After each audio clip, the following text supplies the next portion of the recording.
G4 countries seek urgent reforms of UNSC.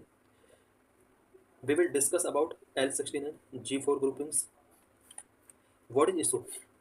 As the United Nations approaching its 80th anniversary next year, the grouping of four G4 countries India, Brazil, Germany, and Japan seeking permanent membership and reform of the UN Security Council on September 26, 2004 called for urgent reform of the world body.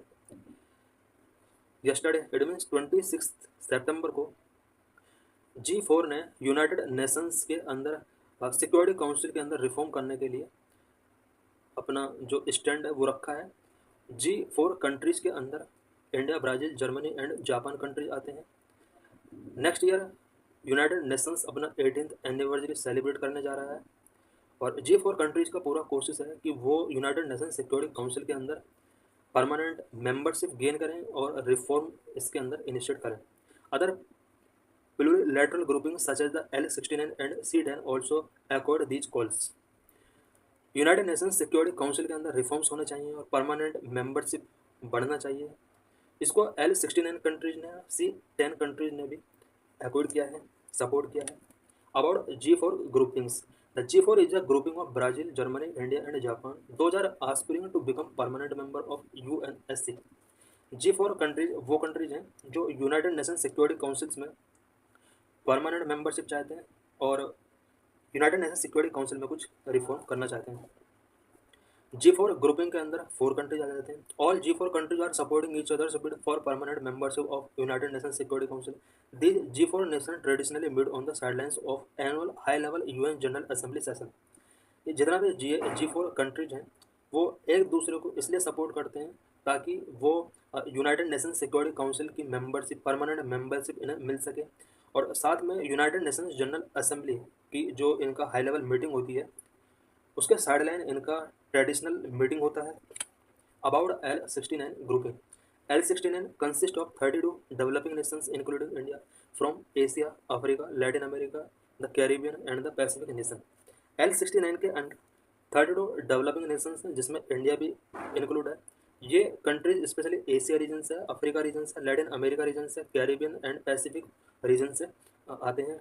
L69 firmly stand for expansion of both the permanent and non-permanent members of UNSC to better reflect contemporary world realities. L69 countries का strong stand है कि वो permanent and non permanent membership UNSC का जो है उसके अंदर expansion किया जाए ताकि कंटेम्प्रेरी वर्ल्ड रियलिटीज को बेटर तरीके से रिफ्लेक्ट किया जा सके।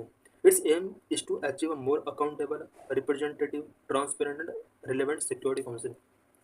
L69 का जो मेन एम है वो ये है कि सिक्योरिटी काउंसिल के अंदर मोर अकाउंटेबल, रिप्रेजेंटेटिव एंड ट्रांसपेरेंसी को बूस्ट करने के लिए ज़्यादा से ज़्यादा मेंबरशिप इसका होना चाहिए। L69 derives its name from the draft document number L69 tabled in 2007-2008 which led to the initiation of the intergovernmental negotiation process.